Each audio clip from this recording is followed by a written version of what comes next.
반갑습니다. 이제 여름이 다가오고 있습니다. 여러분 건강에 유의하시길 바랍니다. 자, 오늘 저는 로마서 16장 25절에서 27절 로마서 마지막 끝에 부분이에요.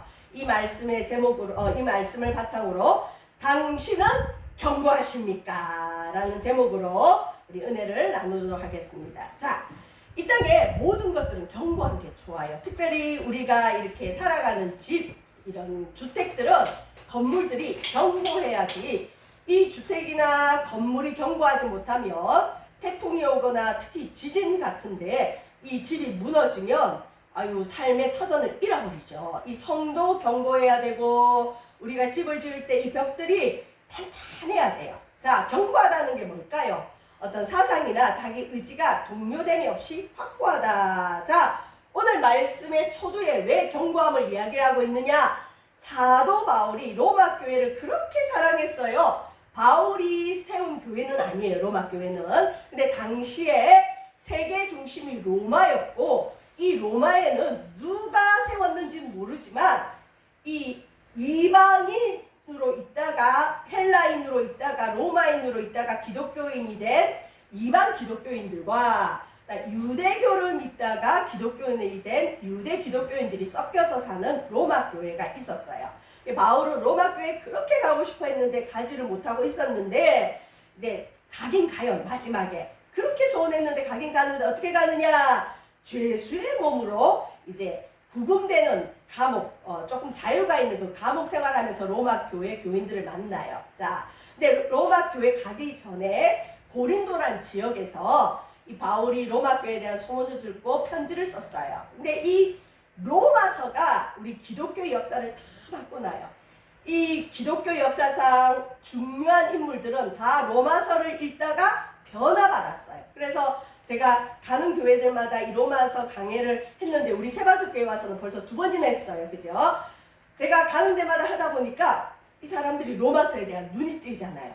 늘 죄책감, 그다음에 그 고통 속에 살던 특히 남성분들은 사업을 하고 직장생활 하다 보면 어쩔 수 없이 술, 담배를 해야 되고 죄를 짓는데요. 그런데 교회를 오면 끊임없는 죄책감에 시달리다가 이 로마서가 그 죄에 대한 해방을 주는 말씀이거든요. 궁극적으로는 행위로 구원받는 게 아니다, 믿음으로 구원받는다. 이러니까 이 남성들이 로마서 강의를 듣다 보면은 은혜를 너무 받아요. 왜냐하면 자기를 해방시키거든요. 그리고 부인한테 늘 잔소리를 듣다가 하나님이 괜찮다는데 당신이 왜 그러냐 이러면서 이 남편으로서의 어떤 그 입장도 괜찮아지고. 그래서 제가 아는 권사님들 중에는 이 로마서 강의 한번 듣고 매일 로마서를 한 번씩 읽는다는 권사님들이 있어요. 여러분 한번 도전해 보세요. 신학자들 가운데도 일주일에 2번은 로마서를 꼭 읽는다는 분이 있대요. 로마서 안에 어마어마한 복음의 그 모든 것들이 들어있습니다. 자, 그런데 이 로마서의 끝을 내면서 바울이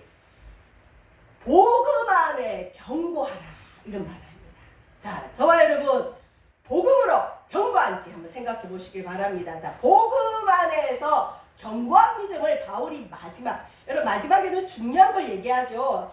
주인공도 마지막에 나타나죠. 중요한 건 마지막인데 바울이 마지막을 마치면서도 복음 얘기를 합니다. 자, 로마서 16장 26절에 보면 이 복음으로, 자, 로마서 1장부터 15절까지 계속 복음 얘기를 했거든요, 바울이. 자, 이 복음으로 로마 교회 너희를 능히 경고하게 하실.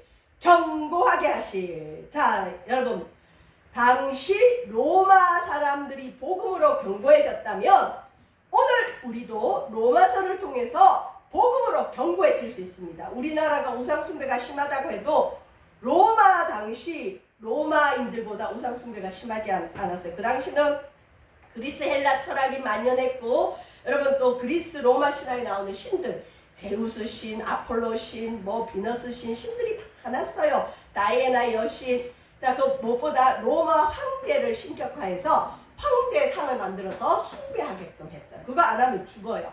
그런데 그런 로마인들도 복음으로 하나님만이 참 하나님이고 예수만이 구원자라는 걸 받고 믿었기 때문에 복음으로 너희가 경고하게 되기를 원한다, 바울이 부탁합니다. 자, 사도 바울이라는 사람이 로마서를 썼죠. 로마 교회가 복음으로 견고한 믿음이 되기를 원해서 로마서 마지막 인사에 복음 얘기를 또 합니다. 자, 그 다음에 바울이 나의 복음이래요. 여러분, 사도 바울 정도 되니까 나의 복음하지. 요즘 잘못하면 내가 복음이라고 사람들이 약간 농담 삼아 그러는데, 그러면 안 돼요. 우리는 성경에 있는 복음만을 믿어야 되고, 사도 바울 정도까지만 나의 복음도 허락합니다. 복음이란 말에 나의 복음이란 말 함부로 쓰면 안 돼요. 바울이니까 그럴 수 있어요. 주의 복음이죠. 하나님의 복음. 복음이 뭐냐? 복스러울 복자, 소리음자, 복스러운 소식, 기쁜 소식, 굿뉴스다. 자, 사도 바울의 복음이라는 표현을 쓰면 되고요. 자, 굿뉴스인데 여러분, 이게 신비예요. 시크릿. 신비로워요. 아무나 금방 뜻을 알 수 없어요. 어떤 사람은 교회 가자마자 십자가를 만나는 사람이 있는데 그 사람은 굉장히 드물어요. 복음은 전도 폭발이라고 세계적으로 제일 공신력 있는 이 전도 프로그램을 하는 전도 폭발 거기 팀에서 통계를 냈어요. 한 사람이 정말 예수가 나를 위해 죽어주셨고 나를 위해 부활하셨고 그 예수의 피로 나의 죄 씻음을 받았다는 걸 믿으려면 이 복음을 70번은 들어야 돼요. 70번. 근데 여러분, 우리가 교회에서 과연 70번 정도 복음을 듣느냐? 그러지는 못해요. 그래서 교회를 다니다 보면 복음에 대해서 흐릿해져요. 처음에는 복음으로 충만했는데 듣지 않다 보니까 복음은 없어지고 율법만 남고 행위만 남아요. 교회에 문제가 생기거나 성도들에게 뭔가 문제가 생길 때 복음 위에 서 있는지 타진해 보면 답을 찾을 수 있어요. 자, 복음은 왜 그러냐? 신비예요. 우리 인간은 이 우주 속에 살아갔는데 우주를 운행하는 원칙을 여러분 코스모스라 그래요. 로고스라 그러기도 한데 우주에는 어떤 질서가 있어요. 뭐 봄이 오면 여름이 오고 여름이 오면 가을이 오고 어쩌고저쩌고 하다가 자, 우주의 신비 중에 하나가 뭐냐? 원인이 있으면 결과가 있어요. 이성적으로 맞아요. 근데 복음은 이성적으로 안 맞아요. 아니 어느 날 그 유대 땅에 태어난 아기가 그것도 말구에 태어난 아기가 마리아 처녀 몸에서 잉태했대. 근데 그가 또 메시아래. 그가 또 그 당시에 제일 죄수들이 지는 십자가를 지고 죽었는데 그분이 구원자래. 누가 이걸 믿어요? 이거는 하나님의 은혜 없이는 못 믿어요. 지금도 복음 들고 나가면 아이 목사님 죽어봐야 알죠. 그냥 난 이렇게 살다가 죽을래요. 그런 분들이 태반이에요. 태반.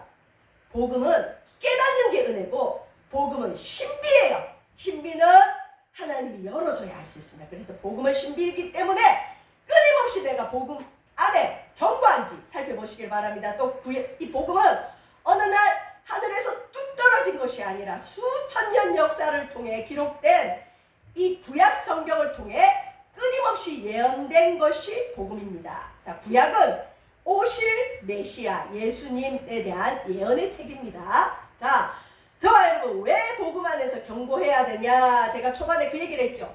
신앙생활 하다가 이상하게 저 사람이 시들시들 이상해져요. 믿음이 없어져요. 그리고 교회를 멀리하려 그래요. 기쁨을 잃어버리고 있어요. 그럴 때 그 사람 딱 붙들고 당신 복음으로 거듭났습니까? 복음 안에 있습니까? 타진해 보면 답이 나와요.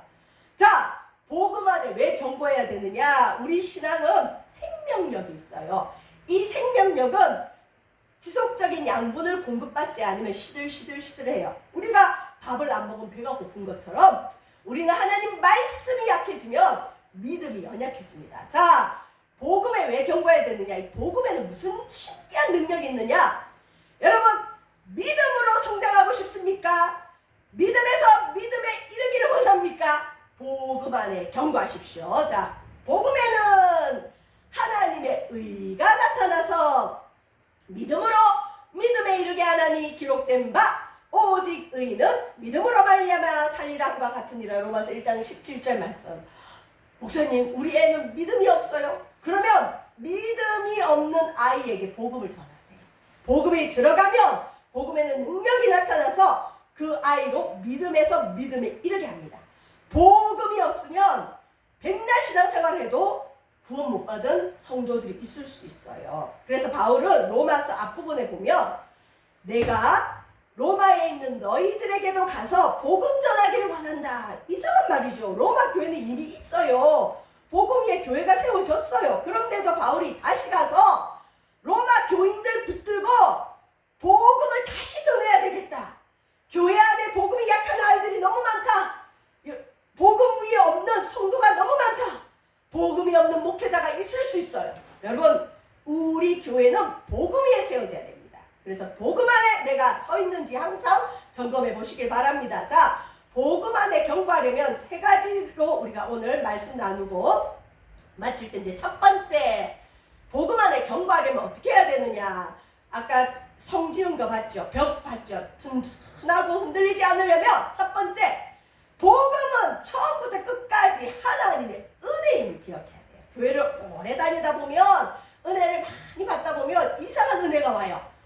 내가 그래도 착하니까 하나님이 날 택했지. 내가 그래도 하나님을 사모하니까 하나님이 날 택했지. 아니요. 의인은 없다니 하나도 없습니다. 자, 이 땅에 복음이 필요한 사람이 누구냐? 내가 죄인임을 인정하는 사람.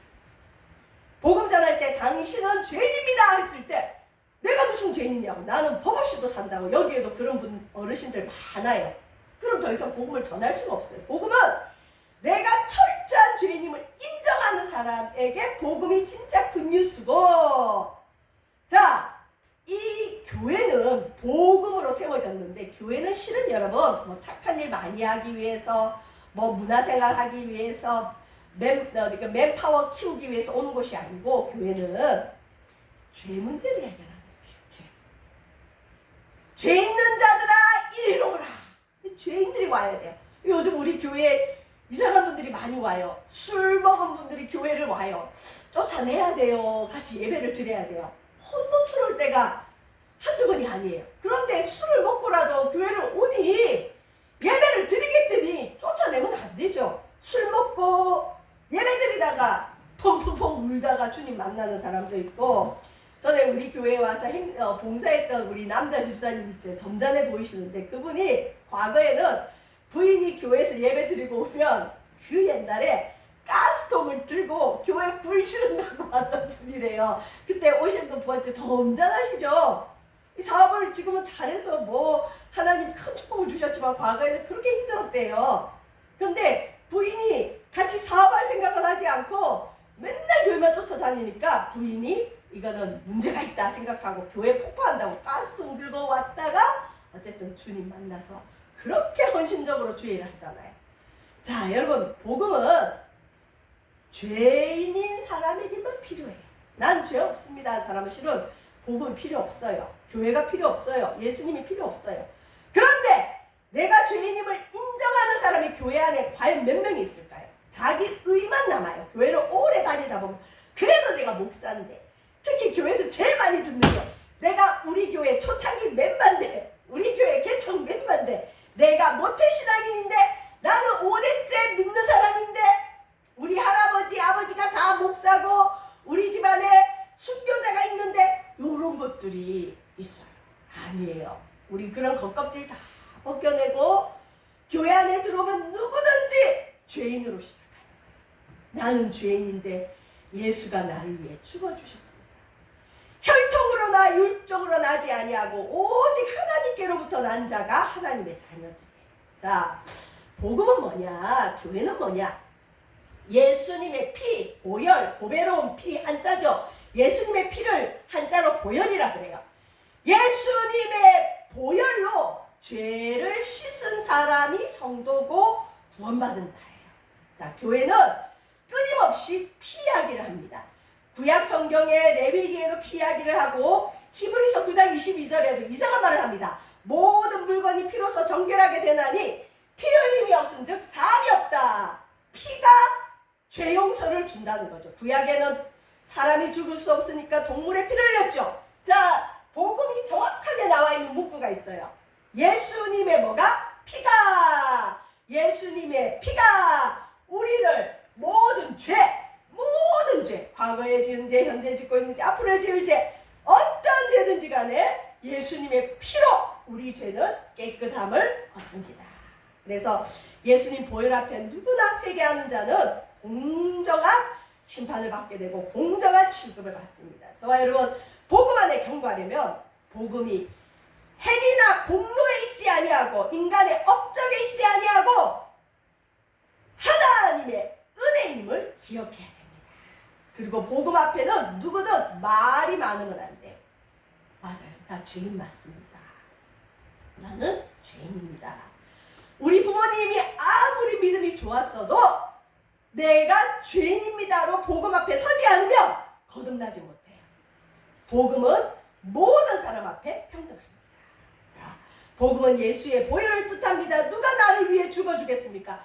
예수님의 피는 예수님의 사랑, 하나님의 사랑, 내가 너희들을 위해 죽어줬다. 여러분, 여러분의 자녀를 사랑하지만 자녀를 위해 피 흘려줄 수 있는 부모가 몇 명이 있나요?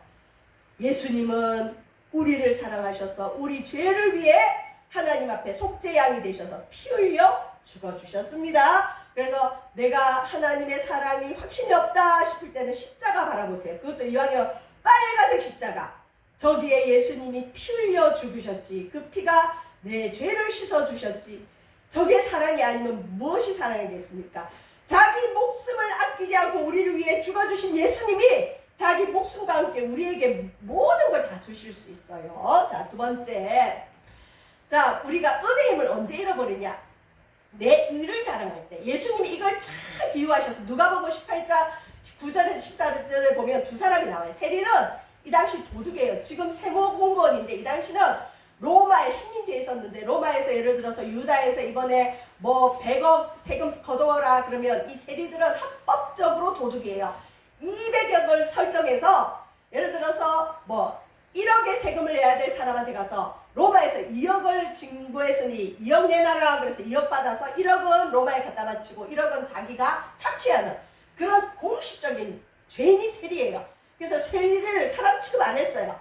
또 바리새인은 누구냐? 그 당시에 제일 존경받는 종교 지도자들이에요. 그런데 예수님이 끝에 보면 세리를 의롭다 하시고 바리새인을 물리치세요. 왜 그럴까요? 9절에 보면 자기를 의롭다고 믿고 다른 사람을 멸시하는 자들에게 이 비유로 말씀하시되 자기를 의롭다고 믿는 사람이 누굴까요? 오늘날 교회 안에 바리새인과 같은 그리스도인, 자기 의를 의지하는 사람. 자, 여러분, 바리새인은 하고 세리가 두 사람이 똑같이 10절에 보면 성전에 올라가서 기도합니다. 하나는 바리새인이고 하나는 세리입니다. 바리새인을 보십시오. 서서 따로 난 너하고 틀려. 너 좀 전까지 죄 짓다 왔지. 너네 집 죄의 집이지. 너 옛날에 이런 죄 짓는 거 내가 알고 있어. 이래서 다른 사람과 자기를 구분시켜요. 우리가 그럴 수 있어요. 바리새인은 서서 따로 기도합니다. 그리고 뭐라 기도하느냐? 하나님이여, 나는 다른 사람들, 하나님 앞에 자기 죄를 생각하지 않고 다른 사람들하고 비교하면서 자기 의를 드러내요. 토색은 도둑질이에요. 토색 불이 가늠하는 자들과 같이 아니하고 무엇보다 저기 저 세리와도 같이 아니하면 감사합니다. 하나님, 내가 저 집사처럼 죄 안 지어서 감사합니다. 이런 거예요. 자, 거기다가 또 자기 의를 내세웁니다. 나는 1회에 2번씩 금식하고 소득의 11조를 드립니다. 기도를 하는데 내가 죄라는 건 죄인이라는 거 없어요. 난 이것도 잘하고요. 난 저것도 잘하고요. 하나님 보세요. 내가 이 정도는 되지 않습니까?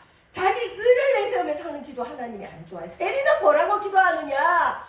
눈을 들어 감히 하늘을 쳐다도 보지 못해요. 가슴을 쳐요. 그러면 뭐라 기도하느냐? 하나님 불쌍히 여겨주세요. 좀 전까지 죄 짓다 왔거든요. 죄를 합법화하는 건 아니에요. 그러나 기도는 하나님 앞에 내가 죄인임을 드러내는 거예요. 사람과 비교하면서 자기 잘났다고 하는 기도 하나님이 듣지 않으세요. 나는 죄인이로소이다. 자, 근데 예수님이 뭐라고 하느냐? 저 바리새인이 아니고 이 세리가 의롭다함을 받았다. 이게 복음이에요. 복음. 인간의 의는 다 낡았어요. 인간은 잘했다고 해봤자 자기 수준이에요. 하나님 볼 때는 소용이 없어요. 내가 하나님 앞에 죄인입니다. 내가 거듭난 것은 하나님의 은혜입니다. 자, 복음의 경과는 두 번째, 성령으로 시작했다가 성령으로 마쳐야 됩니다. 여러분, 복음을 받아들인다는 건 성령이 이미 내게 오신 거예요. 성령으로 아니하고는 예수를 주라 할 수 없다고 했어요. 그러면 내가 성령으로 거듭났다고 해서 자고하면 되느냐? 아니에요. 복음 안에 내가 끊임없이 경고하려면 어떻게 되느냐? 성령으로 시작해서 끝까지 성령으로 마쳐야 됩니다. 그래서 시편 50편 11절에 보면 다윗이라는 사람은 어떻게 기도하냐? 나를 주 앞에서 쫓아내지 마시고 주의 성령을 내게서 거두지 마소서. 성령 거두시는 게 있긴 있어요. 주님이 안 받으시는 게 있어요. 이 다윗은 누구냐? 목동이었어요. 목동. 아주 보잘것없는 목동이 한 나라의 왕이 됐어요. 하나님의 땡으로 성령 체험한 사람이에요. 그런데 다윗이 뭐라 해요? 내게 성령 거두지 마세요. 우리 오늘 믿음의 성도들도 이렇게 기도해야 돼요. 주님! 나를 주 앞에서 쫓아내지 마시고 나를 불쌍히 여겨주세요. 성령을 거두지 마세요. 또 통회하는 심령으로 기도해야 됩니다. 아까 바리새인처럼 자기 잘난 것으로 기도하면 하나님이 안 들려 듣기 싫어 그래요. 하나님께서 구하시는 제사 예배는 상한 심령이라. 그래서 교회 올 때는 좀 마음이 상해 있어도 좋아요. 여러분, 아버지 나 실패했어요. 나 누구 때문에 상처받았어요. 나는 왜 이것밖에 안 될까요? 나는 주님 없이 정말 살아갈 수가 없네요. 그런 상한 마음, 하나님이여 상하고 통해하는 마음을 주께서 멸시하지 아니하시리이다. 그래서 복음 안에 경고하려면 여러분 성령으로 시작했다. 성령으로 마쳐야 됩니다. 그런데 갈라디아 교회가 그 당시에서 갈라디아 교회가 성령으로 시작했다. 육체로 맞춰요. 오늘날 이게 문제예요. 처음에는 은혜로 시작했다가 나중에 보면 자기 배를 채우는 교회들, 자기 배를 채우는 목회자들, 주의 종들 때문에 지금 기독교가 손가락질을 너무 많이 받고 있어요. 교회는 성령으로 시작했다. 성령으로 맞춰야지. 성령으로 시작했다가 물질로 맞추고 물질 만든 뒤에 빠지면 안 돼요. 육체로 맞추면 안 돼요. 그런데 갈라디아 교회도 그렇고 오늘날 우리도 그래요. 성령으로 은혜 받다 보면 자꾸 육의 것들을 구해요. 하나님 이 복도 주시고 저 복도 주시고 이 아이는 더 많이 주시고 더 거부가 되게 해주시고 어쩌고 저쩌고 하다 보면 나중에 주님을 위해서 일하는 것 같지만 나를 위해 일해요. 물질을 위해서 일하고 있어요. 하나님 복을 주시면 내가 주의 일 많이 하겠습니다. 아니요. 아닌 경우가 많아요. 그래서 바울이 뭐라느냐. 어리석도다 갈라디아 사람들아 예수 그리스도께서 십자가에 못 박히신 것이 너희 눈앞에 밝히 보이거든 누가 너희를 깨느냐. 내가 너희에게서 다만 이것을 알려 하노니 너희가 성령 받은 것이 율법의 행위냐 하고 듣고 믿음으로냐. 너희가 이같이 어리석으냐. 성령으로 시작했다가 이제는 육체로 마치겠느냐. 저 사람이 성령의 사람인지 아닌지를 잘 보면 저 사람이 하나님 뜻을 구하는지 자기 목적, 자기 욕심, 자기 어떤 그 부귀영화를 구하는지 보면 돼요. 그 육체로 맞추는 겁니다. 근데 육체로 맞출 수 있어요. 조심해야 됩니다. 밑에 끝까지 믿고 쓰임받을 때 끝까지 쓰임받는 저와 여러분 되시길 바랍니다. 세 번째 이제 마칠 텐데 내가 복음 안에 경고하려면 내가 믿음 안에 있는가 스스로 시험하래요. 스스로 테스트하래요. 이거 누가 해줄 수 없어요. 어떤 교회 가면 너는 구원받았다, 너는 구원 못 받았다 이렇게 뭐 예언해주는 이상한 사이비 같은 교회들이 있어요. 조심해야 돼요. 내가 구원받았는지 안 받았는지 하나님만 아시고 내가 알아요. 왜? 스스로 시험해 봐야 됩니다. 그리고 스스로 확증해라. 고린도후서 15장 5절 너희가 믿음 안에 있는가? 내가 믿음 안에 있는지 자기는 알아요. 너희 자신을 너가 스스로 시험하고 네가 스스로 확증해라. 예수 그리스도께서 너희 안에 계신 줄을 너희가 스스로 알지 못하느냐. 예수님 내 마음에 계셔야 돼요. 그렇지 않으면 너희는 버림받은 자들이야. 복음의 최고로 좋은 게 뭐냐? 예수가 내 속에 들어오신다는 거예요. 예수가 내 속에 예수님 교회 계신 거 알아요. 하나님의 독생자인 거 알아요. 예수님이 나 위해 죽어준 것 알아요. 다 아는데 교회 와서만 예수님 뵙고 가면 되지 무슨 예수님이 내 마음에 들어오시나요? 예수님 우리 마음에 들어오셔야 돼요. 여기 보세요. 예수님이 내 마음 안에 계신 줄 너희가 알지 못하면 버린 자다. 당신 마음에 예수님 계십니까? 예, 예수님 내 마음에 계십니다. 아니요, 잘 모르겠는데요. 버림받을 수 있어요. 구원의 확신이 있기를 바랍니다. 에베소서 3장 17절. 자, 예수님의 마음에 계시다는 게 어려운 분들이 많아요. 근데 성경에 에베소서 3장 17절 믿음으로 말미암아 그리스도께서 너희 마음에 계시게 하셨고 믿음으로 예수님 내 마음에 들어오세요. 자, 이 성화 많이 봤죠? 예수님이 우리 마음 문 밖에 서서 두드려요. 근데 이 마음 문의 특징은 고리가 없어요. 밖에서 예수님이 억지로 못 열어요. 내가 열어줘야 돼요. 내가 열어줘요. 복음의 사실을 들었습니다. 내가 죄인인 걸 인정했습니다. 예수의 피로 제 씻음 받기를 원합니다. 나아가 예수님을 영접하기를 원합니다. 내가 마음 문을 열어야 돼요. 그래서 믿음으로 예수님 우리 마음에 들어오십니다. 우리가 허락해야 들어오셔요. 자, 우리가 복음 안에 왜 경고해야 되느냐? 교회 안에 흔들 수십 년을 다녀도 죽음 직전에 목사님 나 천국 갈까요? 나 천국 안 믿어져요. 이런 장로님들 많이 봤어요. 큰일 났어요. 흔들리면 안 돼요. 당신 복음 안에 서 있습니까? 당신 오늘 밤 이 세상 떠나면 천국 갈 확신이 있습니까? 우리는 언제 어떻게 될지 몰라요. 흔들리지 말고 주의 일에 힘쓰라. 그러므로 내 사랑하는 형제들아 견실하며 경고하다는 거죠. 견실해라. 흔들리지 마라. 그리고 뭘 해야 되느냐? 항상 주의 일에 더 힘쓰는 자들이 되라. 이는 너희 수고가 주 안에서 헛되지 않은 줄 알미라. 바울이 끊임없이 요청합니다. 얘들아 경고해라. 흔들리지 마라. 귀가 얇아서 이리 휘청 저리 휘청하지 마라. 복음 안에 서 있어라. 자, 복음은 간단합니다. 예수님 십자가와 부활만 믿으면 돼요. 예수님 십자가와 부활.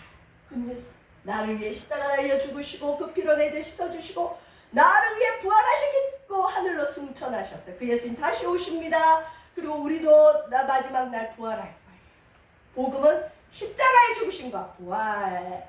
자, 예수님을 영접해야 돼. 그래야 내 마음에 들어오십니다. 그리고 이 예수님 영접하면 성령이 마음속에 내주 거주하셔. 우리 마음에 거주. 자, 영접은 어떻게 하느냐? 요한복음 1장 12절.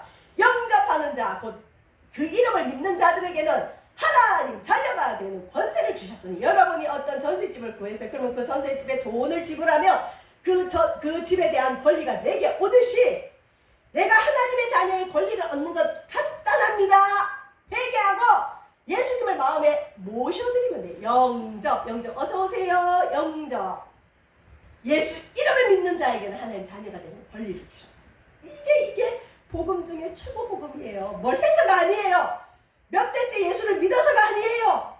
뭘 해서가 아니라니까요. 예수 이름 믿으면 예수님 마음에 영접하면. 그럼 예수님 어떻게 영접할까요? 요한계시록 3장 20절. 볼지어다 내가 문 밖에 서서 두드려. 문, 누구 문? 내 마음의 문. 예수님이 두드리고 있어요. 누구든지 예수님의 음성 듣고 문을 열면, 마음의 문을 열면 내가 그에게로 들어가 그와 더불어 먹고 그는 나와 더불어 먹으리라. 내주하시오.